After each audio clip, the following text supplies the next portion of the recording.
We have Nancy Mindick and Chris Cotton as part of our feature tonight, along with Carlos. We have approximately 20 people signed up in the open. The open readings, I caution you to say, read from 1 to 5 minutes. 1 to 5 minutes, okay, please, because if you read over, that limits someone else's reading opportunity considerably. So we'll have to, in the early stages, certainly interrupt anyone that exceeds that limit. So try to aim for about 4 minutes at this stage. We want to thank John Clifford and Roger, Diane, all the folks that make this place home for us for poetry for the last 2.5 years. Let's have a hand for the folks.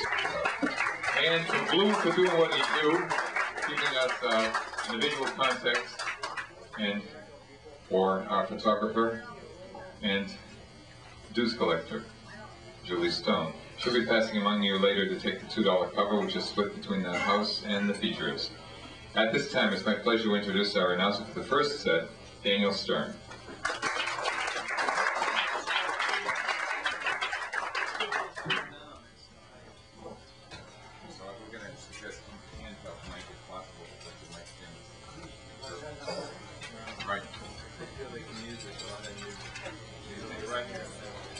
Somewhere.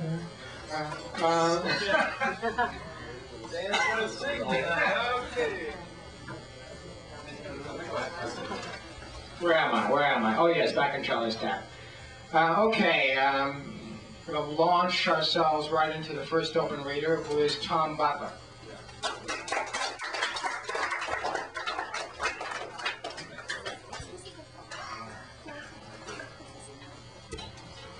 I'm going to try to keep this within the 5 minutes. When I reach 4, just let me know. The poem is called Genealogy. Butler was once a distinguished name in the old country. Maybe I descend from that noble house that controlled half of Ireland while feuding with the Fitzgeraldini. Interesting the quasi-echoes of my past, the hints at lost connections. Thomas, for instance, was a favorite name of those royal butlers, as it has been in my family for generations. There was Black Tom, Queen Elizabeth's friend, who sired 10 bastards, a prodigious feat. And Anne Boleyn was also a butler on her father's side. And of course, William Butler Yeats was from the same tree.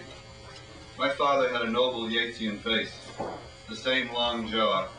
True, he had no silver cup with a mysterious crest to tickle our imaginations, yet he held a quiet dignity, as though faintly recalling better times.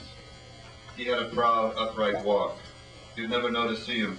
He dug ditches for the gas company, unless, of course, you felt the calluses in his hands. My father worked hard, but once a year he went on a spree.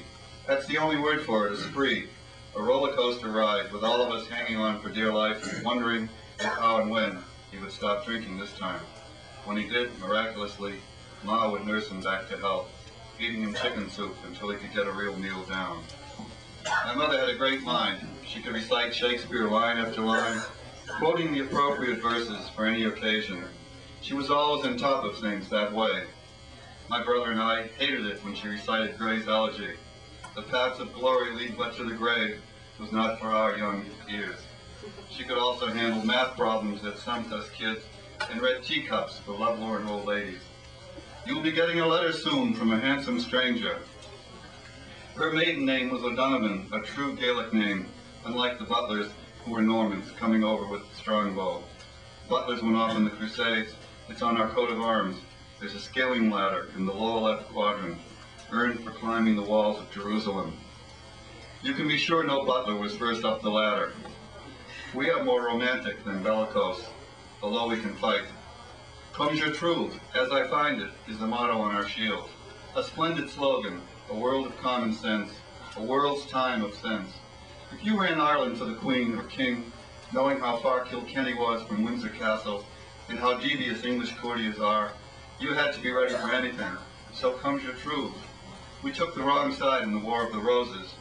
Oh, distant forebear, I'm sure you didn't want to choose Lancaster or York, white rose or red. Why should you have had to make a decision? But finally you gripped the rope when you had to and swung high over the river of life, maybe hesitating before jumping, before the quick descent to the watery darkness. I think you were beheaded, noble ancestor.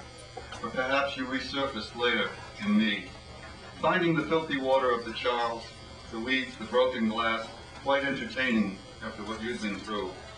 I kept the secret of our swimming hole, the boom from Ma. Where did you go? Oh, just down the street, Ma. It was there I learned to be half a man. Once I got beaten up by Marky Kelly. He was too old for me. I remember I went home crying, wiping the tears away before going in. But I learned to punch fast from fighting Marky.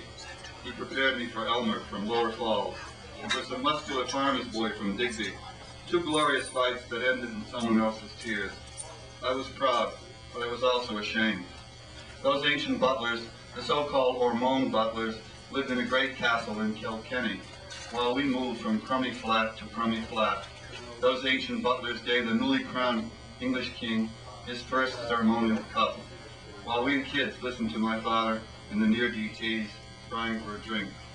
Perhaps I could have been a contender, restored the family lineage if I had been born of a different nature. Instead, I lost myself when I neared 18. After that, it was a long way down and a long way up. Now I lean my ladder against the wall of a new Jerusalem, each day beginning my climb afresh. Comes your true, still my motto. Thank you.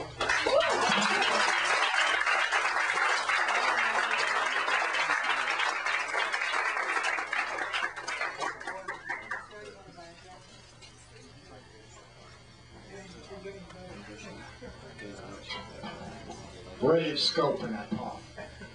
Okay, that was Tom Butler.